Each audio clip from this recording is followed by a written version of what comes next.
শুভ সকাল বন্ধুরা, আমি প্রিয়াঙ্কা। কেমন আছো সবাই?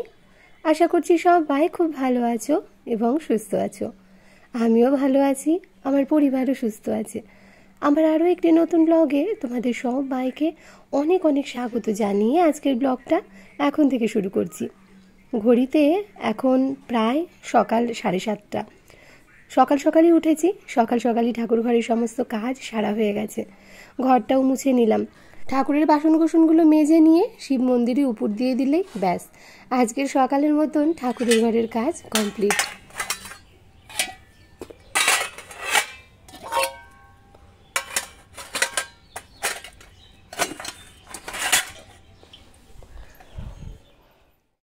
ওদিকে ঠাকুর ঘরে যাওয়ার আগেই বাবানকে ডেকে দিয়ে গিয়েছিলাম, আর তারপর বাবান উঠে মুখ ধুয়ে পড়তে বসে গেছে। আর এইবার ঘরে চলে এসেছি, ঠাকুর ঘরে সমস্ত কাজকর্ম শেষ। এবার চাও করব আর বাবানের জন্যও 1 কাপ হরলিক্স গুলে দেবো। বাবানের আজকে সকালের পড়তে যাওয়াটা নেই, আজকে বিকেলে পড়তে যাওয়া রয়েছে আর স্কুলও রয়েছে। তো আজকে সকালের দিকটা যেহেতু নেই পড়া, তাতে করে বাবানের একটু ভালো হয়েছে, কারণ সকালে বিকেলের যে পড়াগুলো রয়েছে সেইগুলো করে নিতে পারছে, কারণ স্কুল রয়েছে, দুপুরে আর একেবারেই সময় পাবে না। গত দিনের কিছুটা আলুর দম রয়েছে, এটাকে একটু গরম করব। আর কিছুটা ওই পুর ভরা ময়দা মাখাও রয়েছে, সেটা একটু ভেজে নিলেই হবে। আর এখানে খানিকটা পেঁয়াজকলি, আলু, গাজর সমস্ত কুচিয়ে নিয়েছি, এইগুলো ভাজা করব। এগুলো তো আর বাবা মা খাবে না, আলুর দমটা করে দিলে বাবা মায়ের হয়ে যাবে। আর এই ভাজাটা দিয়ে বাবানের বাবা আর যে দিদিটা রয়েছে তাকে দেব, আমিও খাবো। তো কড়াইটা একদম লাল হয়ে গেছে, পুড়ে গেছে। তো ভাবলাম তেল যখন রয়েছে এইটার মধ্যে ওই ভাজাগুলো করে নিই, আর তারপর কড়াই মেজে নিয়ে এসে আবার কচুরিগুলো ভাজা যাবে। কড়াই বেশি পুড়ে গেলে না সত্যি ভীষণ চিন্তার একটা কারণ হয়ে দাঁড়ায়, যে ঘষে ঘষে মাজতে হবে তবেই পোড়াগুলো উঠবে। আর জানো তো, বেশি যদি পুড়ে যায় না তখন আরও যেন বেশি অসুবিধে হয়। তো ভাবলাম কি যে তেল যেহেতু রয়েছে তাই ভাজাগুলো করে নিই, আর তারপর বরঞ্চ মেজে ঘষে নিয়ে তারপর রান্না করব। এতেই যদি পরপর রান্না করতে থাকি তাহলে এতটাই কালো হয়ে যাবে, তখন আর মাজতে ইচ্ছে করবে না। তো এদিকে ভাজাটা করতে করতেই ভাই চলে এসেছে মাছ নিয়ে। তো আজকে যেহেতু তোমাদের দাদা ভাইয়ের কাজ রয়েছে, তো আজকে আরও মাছ আনতে পারবে না, তো বলেছিল আমাকে বাড়ি থেকেই নিয়ে নিতে। তো এই যে সুন্দর কাতলা নিয়ে এসেছে, আর এখান থেকেই খানিকটা কাতলা মাছ আমি নিয়ে নিচ্ছি। বেগুন ভাজায় ভীষণ তেল লাগে বলে এর আগের দিন অভিযোগ করেছিলাম, তো আমাকে অনেকেই অনেক রকম টিপস দিয়েছো যাতে তেল কম লাগে বেগুন ভাজাতে। তো সেখান থেকে একটা টিপস আজকে আমি অ্যাপ্লাই করছি, সেটা হলো নুন হলুদ চিনিটা যখন মাখাচ্ছি এর মধ্যে খানিকটা আটা ছড়িয়ে নিয়ে এটাকে মাখিয়ে রেখে দেবো।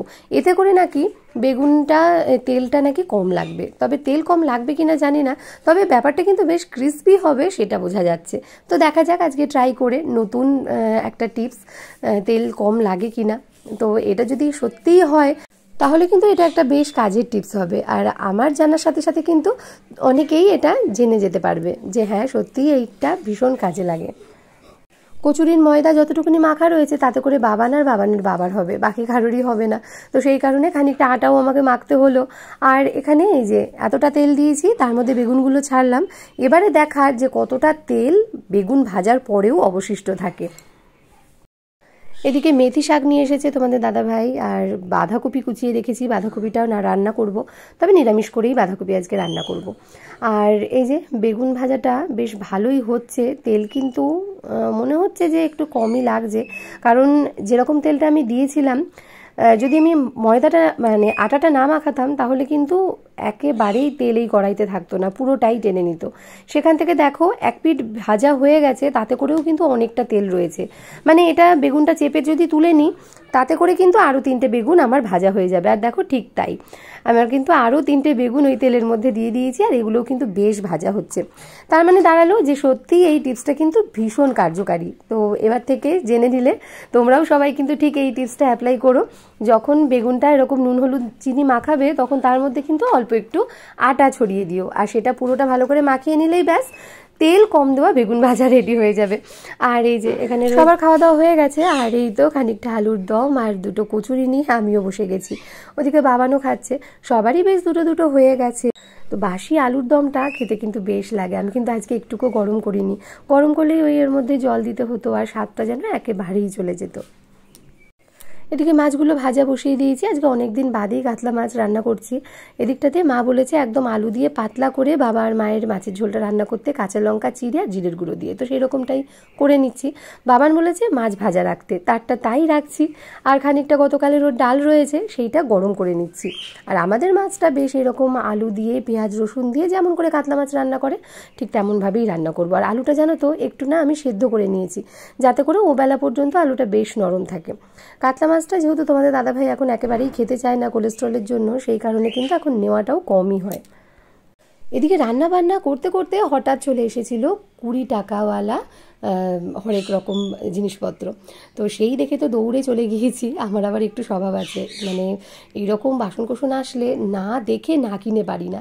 তো আমি কিনে নিয়েছি এই গামলাটার দাম 20 টাকা, ওই বাটিটার দামও 20 টাকা। জানো তো 20 টাকার জিনিসগুলো না বেশ ভালো। 35 টাকার যে লোকটা আসে তিনিও কিন্তু এই একই জিনিসই নিয়ে আসে, সেগুলো 35 টাকা করে। আর 20 টাকা করে দেখো সেম জিনিস, তার থেকে তো আমার মনে হয় যেন ওই 35-এর থেকে 20টাই ভালো, 15 টাকা আরও কম হয়, তাই না? তো এই জিনিসগুলো কিনে নিয়েছি। কেমন হয়েছে জানাতে ভুলো না। তোমাদের পাড়াতেও যাই এইরকম। সন্ধ্যেবেলায় মা এসেছিল বোনের বাড়ি থেকে ফেরার পথে। তো বোন এদিকে অনেক কিছু পাঠিয়ে দিয়েছে, যেমন মায়ের জন্য আবার আমার জন্য।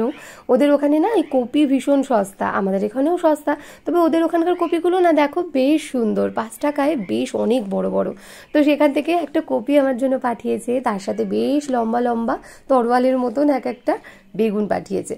আর তার সাথে রয়েছে ওদিকে পিঠে। তো এবছর তো আমি আর পিঠে করিনি, কারণ একা হাতে না পুরোটা সামলে আমার পক্ষে পিঠে করা একেবারেই অসম্ভব। তো মা সুস্থ না হওয়া পর্যন্ত আমি কিছুই করতে পারবো না, মানে ওই এক্সট্রা টাইমটা আমার পক্ষে দেওয়া একেবারেই সম্ভব হচ্ছে না। তো যাই হোক, বোন এদিকে পিঠে পাঠিয়েছে, একেবারে আমার পছন্দের পিঠে। সেটা হলো প্রথমেই রয়েছে ওই ঘাটা পিঠে অথবা চন্দনকাঠ পিঠে। আমরা কিন্তু ঘাটা পিঠেই বলি, চন্দনকাঠ বলি না, তবে এটাকে কিন্তু চন্দনকাঠ পিঠে বলে। ওই গোবিন্দভোগ চাল দিয়ে গুড় নারকেল দুধ দিয়ে যে পিঠেটা বানানো হয় বরফি কেটে কেটে, সেই পিঠেটা। তোমরা জানিও তো কমেন্টে যে তোমরা এই পিঠেটাকে কোন পিঠে বলো, ঘাটা পিঠে নাকি চন্দনকাঠ পিঠে। আর সব থেকে প্রিয় যদি কোনো পিঠে হয় সেটা হলো এই দুধ পুলি। এইটা আমার সব থেকে প্রিয়, মানে যদি আমাকে কেউ প্রিয় পিঠের কথা বলে তো অন্য কোনো পিঠে না দিলেও চলবে, এই দুধ পুলিটা আমার সব থেকে প্রিয়, ভীষণ ভালোবাসি আমি। তো এই যে দুধ পুলি পাঠিয়েছে, তো এগুলো তো অবশ্যই টেস্ট করে দেখবো। তবে বাবান যেহেতু পড়তে গেছে, বাবান আসুক তারপর। বাবান পিঠে খেতে বেশ ভালোবাসে, আর বাবানেরও কিন্তু এই দুটো পিঠে সব থেকে প্রিয়, এই চন্দনকাঠ পিঠে আর দুধ পুলি। আমার পিসি শাশুড়ি না ভীষণ ভালো এই চন্দনকাঠ পিঠে বানাতেন। আজকেও আরও একটা চমক, বাবানকে পড়া থেকে আনার পথে সোজা তিনি চলে গিয়েছিলেন বিরিয়ানির দোকানে। তো এখানে 3টে বিরিয়ানি নিয়ে এসেছে।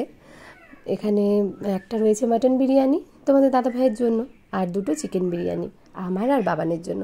আমাদের আবার চিকেন বিরিয়ানিটাই বেশি ভালো লাগে, তাই চিকেন বিরিয়ানি। তো এই যে এখন তোমাদের দাদাভাইকে এখানে বেড়ে দিচ্ছি, আর তারপর বাবানকেও বেড়ে দেবো আর আমিও খেয়ে নেবো। ওদিকে মা বাবার জন্য তো রুটি তরকারি করেই রেখেছি, আর এগুলো তো কিছুই মা বাবা খান না, তাই আর ওনাদের জন্য এগুলো কিছুই নয়। বাবান কেমন লাগছে? ঝরে ঝরে পড়ছে। ঝরে ঝরে পড়ছে। তো এই দেখো সত্যিই তাই, ঝরে ঝরে পড়ছে। চলো চটপট খেয়ে নিই, এই খাবারটা রেখে একদমই কথা বলা যায় না।